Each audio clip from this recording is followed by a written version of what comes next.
Dan pemirsa, untuk mengetahui seperti apa jalannya sidang pembacaan vonis para terdakwa obstruction of justice, kami sudah bergabung bersama jurnalis MJN Zevanya Sara yang saat ini sudah ada di Pengadilan Negeri Jakarta Selatan. Zevanya, sidang diskors sampai dengan pukul 13.30 waktu Indonesia Barat tadi. Sejauh sidang ini sudah berlangsung sejauh ini, poin-poin apa saja Zevanya yang berhasil Anda catat?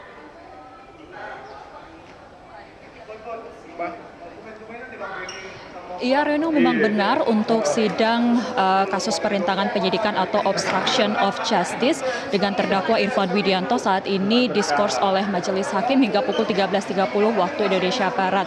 Di mana tadi selama persidangan yang dimulai pada pukul 10.40 waktu Indonesia Barat, ini Majelis Hakim yang diketuai oleh Afrizal Hadi selaku Ketua Majelis Hakim dalam persidangan hari ini tadi membeberkan sejumlah poin fakta persidangan berdasarkan keterangan dari para saksi maupun saksi ahli dan juga beberapa poin-poin tuntutan yang sebelumnya ini sudah dibacakan oleh jaksa penuntut umum. Dan memang seperti yang kurang lebih yang telah Anda rangkum tadi, Reno, memang ada pun hal-hal yang menjadi pertimbangan ataupun konsen dari Majelis Hakim terkait tindakan yang dilakukan Irfan Widianto. Karena kalau kita lihat perannya Irfan Widianto dalam kasus ini yakni mengganti DVR CCTV yang berada di Komplek Polri Duren 3 Jakarta Selatan, yang mana ini menjadi lokasi terjadinya penembakan terhadap Brigadir Yosua. Dan memang dalam proses persidangan selama ini kalau kita ikuti bahwa sempat terjadi miskomunikasi atau beda keterangan antara Agus Nurpatria yang juga merupakan terdakwa dalam kasus ini dan juga Irfan Widianto, di mana Agus mengaku hanya menyuruh Irfan untuk melakukan cek dan amankan untuk DVR CCTV. Namun yang dilakukan oleh Irfan yaitu mengganti DVR CCTV-nya. Sehingga ini pun juga yang menjadi perhatian baik itu oleh Majelis Hakim dan juga jaksa penuntut umum. Yang mana lagi kalau kita lihat juga Agus Nurpatria ini merupakan anggota dari Divisi Propam Polri, sementara untuk Irfan ini merupakan anggota dari Bareskrim. Ada beda divisi dalam institusi kepolisian ini, sehingga yang menjadi poin atau pertanyaan mengapa Irfan kemudian mau menjalankan perintah dari atasan yang berbeda divisi dan tidak memiliki surat tugas secara resmi. Hal-hal inilah tadi yang kemudian dibahas oleh Majelis Hakim begitu. Dan memang kalau dari jaksa penuntut umum ini menyatakan dalam tuntutannya Irfan ini terbukti melakukan pelanggaran khususnya untuk pasal 49 junto pasal 33 Undang-Undang Nomor 19 tahun 2016 tentang Undang-Undang ITE dan juga junto pasal 55 ayat 1 ke 1 KUHP, sehingga hal-hal yang dilakukan Irfan ini mengandung unsur untuk merusak barang elektronik begitu, sehingga ini kemudian yang dilihat oleh hakim Irfan melanggar ada pelanggaran pidana yang diperbuat dalam tindakan Irfan ini, sehingga jaksa penuntut umum menjatuhkan Irfan dengan tuntutan 1 tahun penjara dengan denda 10 juta rupiah subsidiar 3 bulan.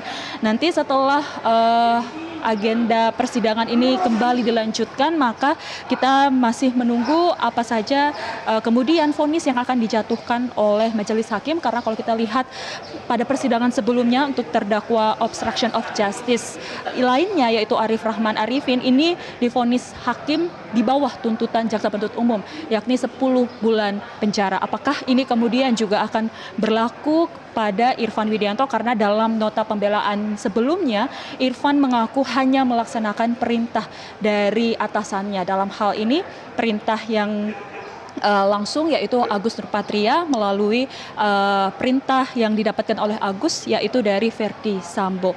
Demikian Reno sejauh ini yang kami dapatkan, yang kami catat selama proses persidangan berlangsung hari ini. Reno.